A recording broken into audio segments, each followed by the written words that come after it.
Hello दोस्तों, आज है 26 जून और आज हम 26 जून का एडिटोरियल आर्टिकल डिस्कशन करेंगे मेंस पर्पस के हिसाब से। तो पहला आर्टिकल है Bharat saving.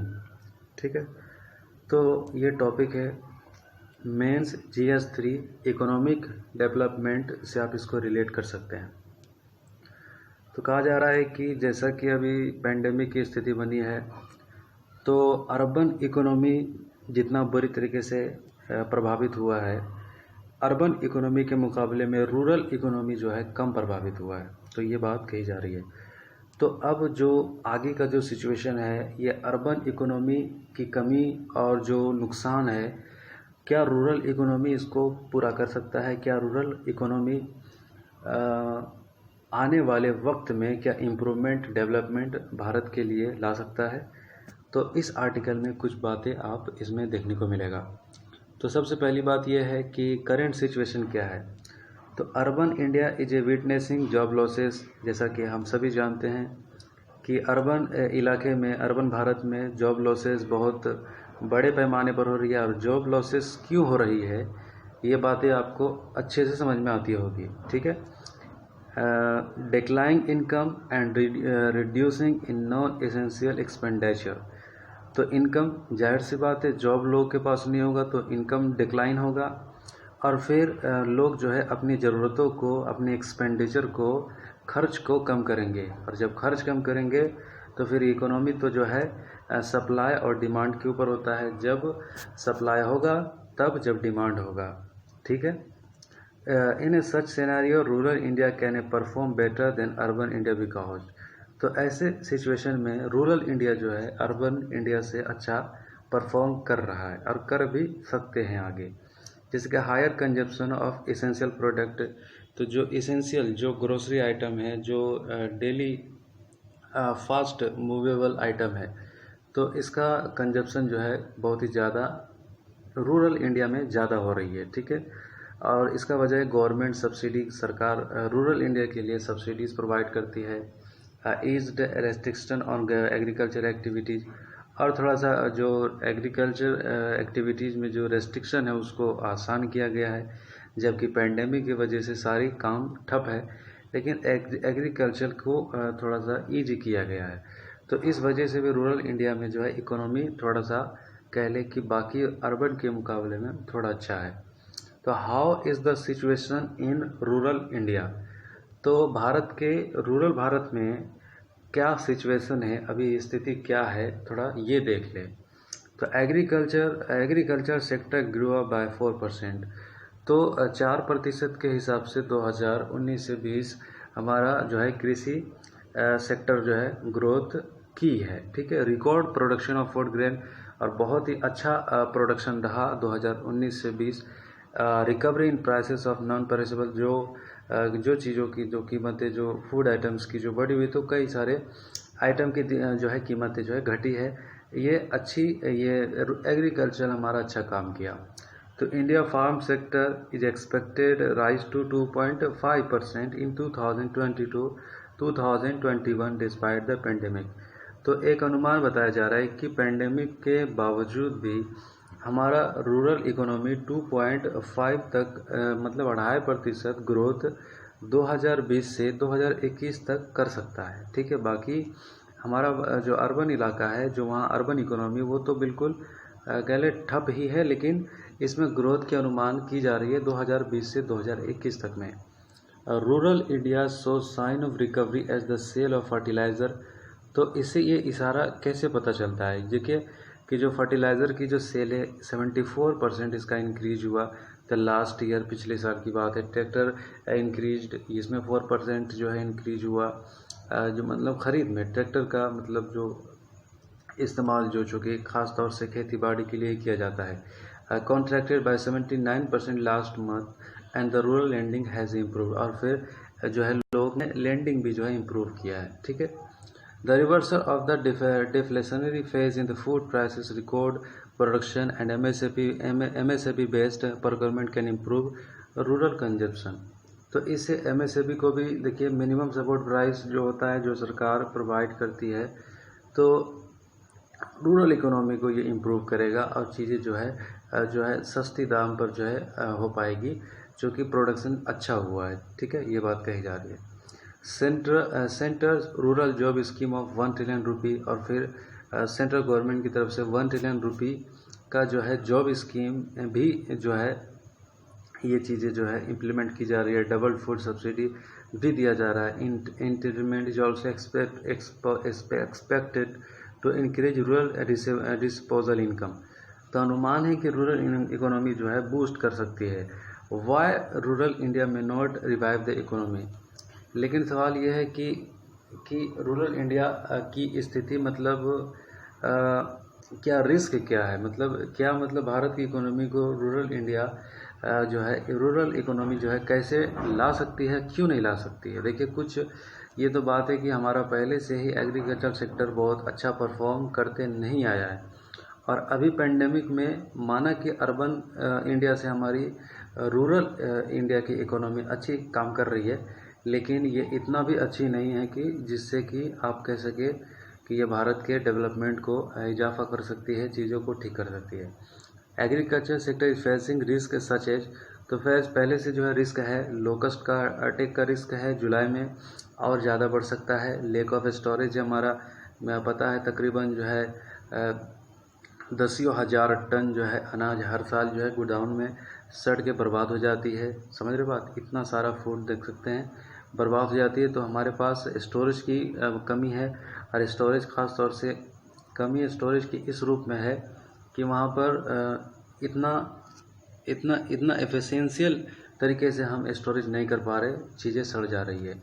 Lake of demand for milk production, जो कि अर्बन डिमांड, जो कि मिल्क का डिमांड जो है ज़्यादा जो है रेस्टोरेंट और जो दुकानदार जो मिठाई वगैरह जो बनाते, तो ये लोग ज़्यादा, चूँकि ये सब दुकानें बंद, तो इसका क्या हुआ कि मिल्क का डिमांड भी लो हो रहा है। तो किसान का, जो कि बहुत सारे किसान ख़ासतौर से मिल्क के ऊपर भी निर्भर रहते हैं, तो उनका ये नुकसान हो रहा है, तो नहीं कर सकती, ये बात की जा रही है। Consumption of discriminated item is 50 से 60% there normal level and drop in marriage, और फिर 50 to 60%। और मैरिज की बात कर लें कि इसमें 50 to 60% कंजप्शन है। ठीक है, मतलब जो डिस्क्रिशनरी जो आइटम है इसकी कंजप्शन 50 to 60% अभी। और फिर जो मैरिज का जो बात की जा रही है कि जो अभी जो शादी का जो सीजन है, तो इसमें क्या होता है कि ज्वेलरी परचेज होती है, वॉचेज, अपैरल और फिर कई सारी चीज़ें, तो इससे हमारी इकोनॉमी को फ़ायदा होता है, लेकिन ये सब भी नुकसान है। Loss of income of 30 million migrant worker का जो इनकम जो था वो लॉस हो गया, जॉब लॉस हो गया। 30 मिलियन 30 लाख जो माइग्रेंट वर्कर है वो सब अपने अपने घर को वापस आ रहे, तो फिर उनके लिए ये चुनौती है। तो ये भी एक बहुत बड़ा इम्पैक्ट है, जो कि contribute to about 80% of rural economy. Migrant labour rural economy की जान है, 80% ये कंट्रीब्यूट करते हैं। ठीक है, तो केवल एग्रीकल्चर के थोड़े से ग्रोथ के ऊपर ये हम ज़्यादा खुश नहीं हो सकते, चूँकि पहले से चूँकि रूरल और अर्बन ये दोनों जुटी हुई है और दोनों साथ में फंक्शन करती है, तो हमारी स्थिति में हो सकता था आगे सुधार आती है, लेकिन अभी वैसा नहीं कहा जा सकता। तो वेयर टू फोकस, क्या करने की ज़रूरत है। देखिए, पहली बात यह है कि जो सब्सिडी है, जो फूड सब्सिडी है, इसको इंक्रीज करने की बात की जा रही है कि 3 महीना इसको और बढ़ा दिया जाए। चूँकि FCI के पास जो है मैसिव स्टॉक है, 90 मिलियन टन हमारे पास फूड ग्रेन स्टॉक है, तो अगर 3 महीना और बढ़ा भी दे तो कोई मसला नहीं है।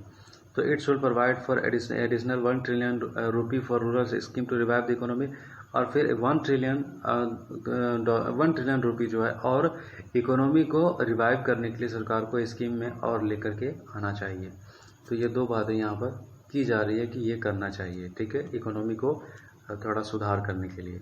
तो दूसरा आर्टिकल है न्यू इंफ्रास्ट्रक्चर प्रोजेक्ट। ठीक है, mains GS paper 3 economic development, इससे आप जोड़ के देख सकते हैं। तो देखिए, cabinet under chairperson of the prime minister. ठीक है, कैबिनेट के चेयरपर्सन प्राइम मिनिस्टर होते हैं।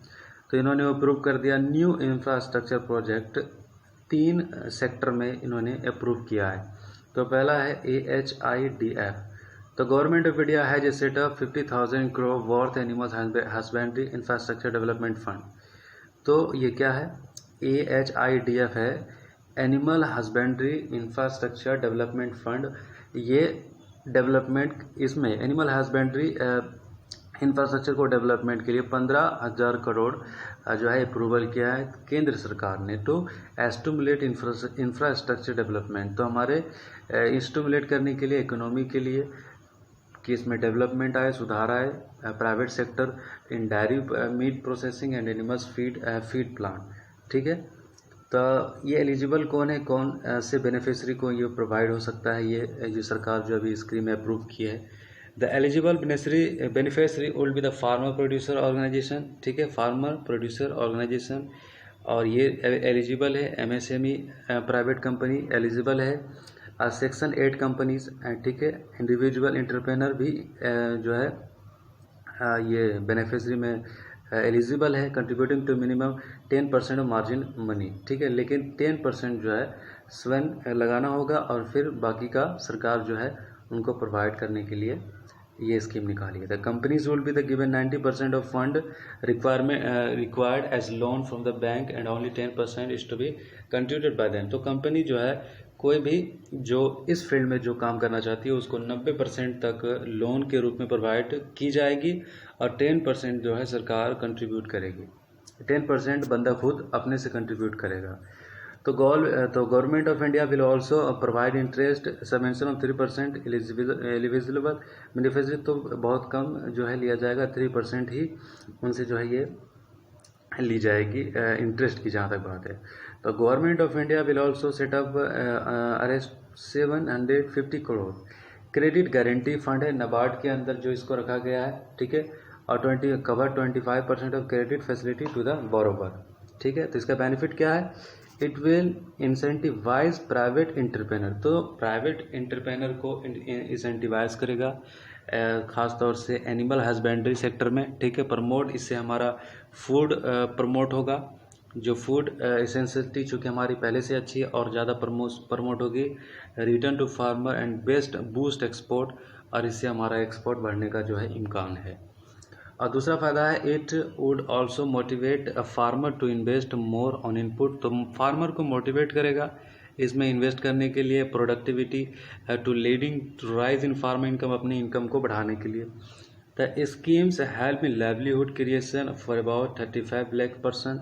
तो 35 लाख लोगों तक ये स्कीम जो है फ़ायदा पहुंचाएगा। तो ये एक अच्छा पहल है सरकार के लिए, सरकार की तरफ से इकोनॉमी को स्टिमुलेट करने के लिए। ठीक है, तो अब हमारा तीसरा आर्टिकल है कुशीनगर इंटरनेशनल एयरपोर्ट। ठीक है, तो कुशीनगर इंटरनेशनल एयरपोर्ट ये क्या है। कुशीनगर पहले ये जान ले है क्या। Kushinagar is an important Buddhist site. तो ये एक बुद्धिस्ट साइट है। गौतम बुद्धा यहाँ पर अटेंड कर चुके थे महापरिनिर्वाणा एट दिस प्लेस, ये जगह पहले ये नाम था। ठीक है, दूसरी बात यह है, it is surrounded by the other important. तो कई सारे बुद्धिस्ट साइट से ये सराउंडेड है, जैसे कि ये है सरस्वती, कपिलावस्तु, लुम्बिनी, ये सब जगह से सराउंडेड है। ये जो जिस साइट की जो बात कर रहे थे। ठीक है, make it attraction of follower of tourist. तो जो कि बुद्धिस्ट जो लोग हैं उनको टूरिस्ट के रूप में इनको अट्रैक्ट करेगा। ये लोग जो है यहाँ पर विज़िट करना पसंद करेंगे। तो ये बेनिफिट है इसका। तो बेनिफिट है, बहुत सारा बेनिफिट है। The Buddhist circuit scheme government of India is recognised as key pilgrimage destination by people practising Buddhism. तो बुद्धिज्म के लिए एक अच्छा है कि वो लोग इस चीज़ को जो है अच्छा मतलब विजिट करेंगे, इससे हमारा सरकार को फ़ायदा है। डिक्लेयरिंग कुशीनगर एयरपोर्ट जो डिक्लेयरिंग किया गया है, तो बुद्धिस्ट सर्किट जितने भी लोग हैं, इंटरनेशनल एयरपोर्ट इम्प्रूव, कनेक्टिविटी भी इम्प्रूव करेगा। खासतौर से बुद्धिस्ट लोग के लिए जो है एक अच्छा कनेक्शन जो है जो इम्प्रूव होगा। Offer wide choice of service, competitive cost and economic development of the region, जो रीजन को भी जो है इकोनॉमिकली फ़ायदा गेन करेगा। ठीक है, चलिए, और ये चौथी आर्टिकल है सोय ऑयल एंड गैस प्रोजेक्ट। तो ONGC विदेश limited has been associated with the exploration and development of soy gas project. तो 2002 से along with south Korea and Myanmar. तो ये PIB के है, ये मेंस में ये काम ना आएगा, इसको हम छोड़ देते हैं। ठीक है, तीसरा ये आर्टिकल है, ये आर्टिकल नहीं है, ये चौथी आर्टिकल है ओशियन फ्लोर मैपिंग। तो मेंस GS पेपर 3 इन्वायरमेंट से आप इसको रिलेट कर सकते हैं। तो देखिए ये क्या है ना कि एक बहुत कह सकते हैं कि ओशियन फ्लोर बाय 2030 ये एक बहुत बड़ा ओशियन रिसर्च 2030 तक के लिए एक अच्छा जो है जापान की तरफ से एक अच्छी पहल है। ये कही जा रही है कि researchers from the sea bed 2030, ठीक है, have completed mapping of 1/5 of the world ocean floor. तो ये एक 1/5 जो ओशियन दुनिया की है इसका मैपिंग की जाएगी, इसके बारे में डिटेल्स, इसके बारे में स्टडी की जाएगी और इससे जो है चीज़ों को जो है इसके बारे में ये प्रोजेक्ट जो है 2030 तक का ये मिशन है। ये है क्या है, bathymetry measurement of shape and depth of ocean floor. तो ये ओशियन के शेप और डेप्थ के बारे में स्टडी करना है, मेजरमेंट करने का है। हैज़ मैनी सिग्निफिकेंसेस, इसके कई सारे फ़ायदे हैं। जोग्राफिकली इसके कई सारे फ़ायदे हैं, ठीक है। फ़ायदा ये it will be the helpful understanding ocean circulation. तो ओशियन के सर्कुलेशन को, टाइड्स, बायोलॉजिकल हॉटस्पॉट, तो ये सब समझने में हमें बिल्कुल आसानी होगी आने वाले वक्त में, अगर ये जो है मिशन अगर सक्सेसफुल रहा 2030 तक जो टारगेट है। इट प्रोवाइड की इनपुट फॉर नेविगेशन के लिए जो हमें की इनपुट इंफॉर्मेशन हमें प्रोवाइड करेगी। फॉरकास्टिंग, पहले सुनामी के बारे में जानकारी मिल सकती है हमें। एक्सप्लोरेशन, ऑयल का भी हमें ये इम्कान है कि और कुछ एक्सपोर्ट मिल सकता है। गैस प्रोजेक्ट भी मिल सकती है। तो इकोनॉमी के लिए एक अच्छा जो है आने वाले वक्त में कहा जा सकता है। It help in building offshore turbine, fishing resource, ये सब को भी फ़ायदा पहुंचाएगा, केबल एंड पाइपलाइन। तो डाइजेस्टर रिस्पॉन्स के दृष्टि से भी देखा जाए तो कई सारे इस प्रोजेक्ट में अगर आगे चीज़ें अगर अच्छी अगर सक्सेसफुल रहती है तो हाईली वैल्यूबल डाइजेस्टर सिचुएशन को अच्छा जापानी scientist were able to reconstruction forces behind 2011 Tohoku earthquake. तो जैसा कि जो अर्थक्वेक का जो इतिहास रहा है जापानी, तो ये कहा जा रहा है टोहोकू अर्थक्वेक 2011 में जो जापान में आया था। तो जो डाइजेस्टर जो स्थिति बनती है तो इसके बारे में ज़्यादा मैपिंग कर पाएंगे। तो और फिर ख़ास तौर से जो मिसिंग है, जो हमारे जो फ्लाइट वगैरह जो ओशियन में जो कई सारे मिसिंग एयरक्राफ्ट है जो मिसिंग कर गए, जैसे कि MH370 फ्लाइट, तो इसके बारे में भी अगर हम एक्सप्लोर करेंगे तो हमको इसके बारे में भी पता चलेगा। जो कि हाँ दोस्तों, ये बात आप थोड़ा अजीब लगता होगा कि फ़्लाइट जो है ओशियन में कैसे खो सकता है, लेकिन ये घटना सच है। आप इसके बारे में ज़्यादा अगर जानकारी चाहते हैं तो आप गूगल पर जाके सर्च करना, कई सारे फ़्लाइट जो है मिसिंग हुई है और इसके कई सारे प्रूफ्स आपको वहाँ पर साइट पर मिलेंगे अगर आप इसके बारे में डिटेल्स में जाएंगे तो MH370 ये फ़्लाइट था जो कि मिस्ड हो गया था। कहाँ मिस हुआ था? साउदर्न इंडियन ओशियन में ये खो गया था, ठीक है।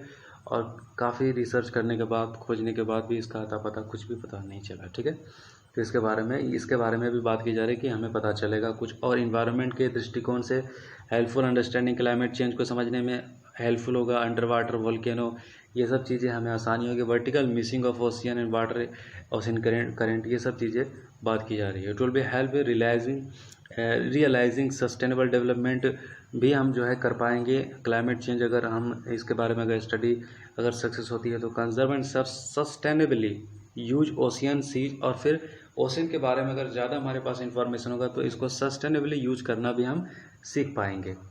तो ये प्रोजेक्ट है सीबेड 230 प्रोजेक्ट, ठीक है। इसका नाम आप याद रखिएगा। इसके फ़ायदे तो कई सारे अभी हम पढ़ चुके हैं। This project was a concept by Japan के द्वारा ये कंसेप्ट किया गया है। निप्पॉन फाउंडेशन एंड GEBCO, ठीक है, इसका पूरा नाम है general bathymetric chart of the ocean. तो GEBCO is the only inter government organisation having the mandate to map the ocean floor. तो इनको मैंडेट पूरे तरीके से प्राप्त है ओशियन फ्लोर को पूरा मैपिंग करने का, ठीक है। आप भी सोचते होंगे कि ये केवल जापान क्यों कर रहा है, तो ये GEBCO के अंदर में है, जो इंटर गवर्नमेंटल बॉडी है, ठीक है। और इससे फ़ायदा सिर्फ एक कंट्री को नहीं होगा, बाकी सभी कंट्री को इससे होगा, ठीक है। तो ये बात की जा रही है। तीसरा आर्टिकल है, ये लास्ट है, 5वां आर्टिकल है, एयर ट्रैवल बबल्स। तो बात की जा रही है कि कोविड-19 के वजह से एयर ट्रैफिक को काफ़ी नुकसान हुआ और जो है ये एविएशन सेक्टर को काफ़ी नुकसान हुआ। तो अब ये बात की जा रही है कि कुछ देशों के साथ भारत चाहता है, जैसे कि USA हो गया, जर्मनी हो गया, फ्रांस हो गया, तो एक ट्रेवल्स बबल्स बनाने के लिए कोविड सेफ ट्रेवल जोन बनाने की तरफ जो है चाहता है कि भारत जो है इसकी तरफ आगे बढ़े। तो इसके लिए एयर ट्रैवल बबल क्या है पहले ये समझ ले। भारत कुछ देशों के साथ ये साइन करना चाहता है कि एक सेफ ट्रैवल जोन बनाना चाहता है ताकि ट्रैवल्स में बबल्स हो, थोड़ा सा एविएशन सेक्टर में जो है इनको जो हतोत्साहित है, थोड़ा सा इसमें बूम हो, थोड़ा सा बूम ना कहे, मतलब थोड़ा सा इम्प्रूवमेंट हो, चीज़ें थोड़ा सा चले, तो ये करना चाह रहे हैं हम यूएसए, जर्मनी, फ्रांस के साथ ये जोन बनाना चाह रहे हैं। तो एयर ट्रैवल बाबा इससे है क्या ये पहले, अंडर दिस कंसेप्ट कंट्रीज है mutual understanding between them in term of travel restriction, quarantine और टेस्टिंग। ये अंडरस्टैंडिंग इन कंट्री के बीच में होगा। ये रेस्ट्रिक्शन, ट्रैवल रेस्ट्रिक्शन की पाबंदियों को बिल्कुल ध्यान में रखा जाएगा, क्वारंटीन को ध्यान में रखा जाएगा, टेस्टिंग वगैरह। तो इन चीज़ों के साथ ये चीज़ें देखी जाएगी। There will be the no restriction in term of quarantining और testing between the departure and the arrival point in this double bubble. ठीक है, this is based on trust. तो ये विश्वास के ऊपर ये बेस्ड है।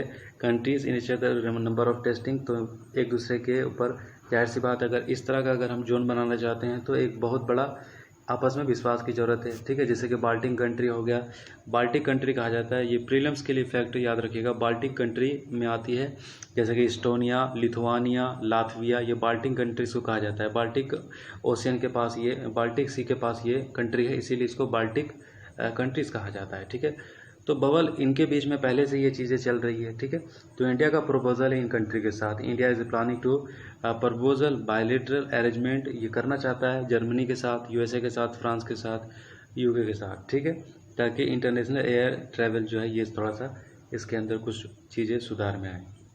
तो कई सारे चैलेंजेज है जो कि ये डेस्टिनेशन है नॉट, तो ये चैलेंजेज है कि न्यूजीलैंड की जहाँ तक बात है, यहाँ पर तो कोरोना वायरस बिजनेस जो है काफ़ी डाउन हो गया, इन्होंने सक्सेसफुली इसको कंट्रोल कर लिया, लेकिन ट्रैवल की वजह से ही जो है ये ज़्यादा कोरोना वायरस फैला है। तो कहा जा रहा है कि ट्रैवल जोन आप बना भी दे तो फिर काफ़ी चुनौतियाँ होगी, काफ़ी सावधानी देखनी पड़ेगी, तो काफ़ी मुश्किल होगा। ठीक है, ये हमारा 6ठी आर्टिकल है, ग्लोबल एजुकेशन मॉनिटरिंग रिपोर्ट। तो ये आर्टिकल रिलीज किया गया है यूनेस्को के द्वारा।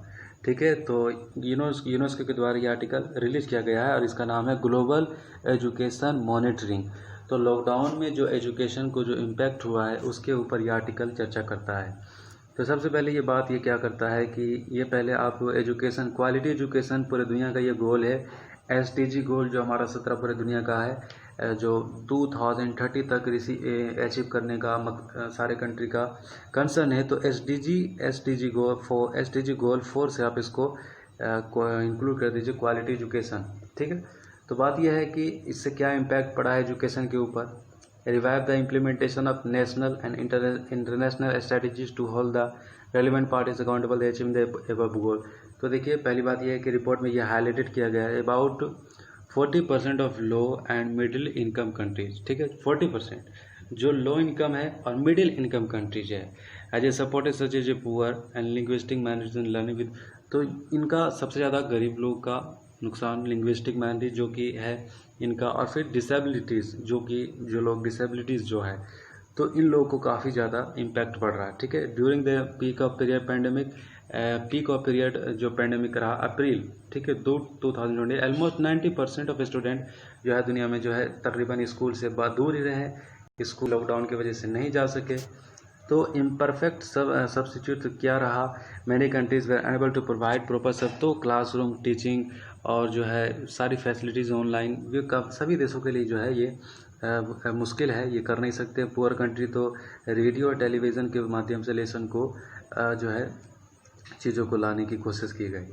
तो कहा जा रहा है कि 55% ऑफ लो इनकम, ठीक है, 55%, और 79% ऑफ मिडिल इनकम, और फिर 93% of upper middle income countries, इन्होंने ऑनलाइन अडॉप्ट किया, ऑनलाइन प्लेटफॉर्म को, और ऑनलाइन लर्निंग प्लेटफॉर्म को अडॉप्ट किया प्राइमरी और सेकेंडरी एजुकेशन के लिए। ठीक है, हायर एजुकेशन के लिए बिल्कुल अभी ये बात सोचा भी नहीं गया।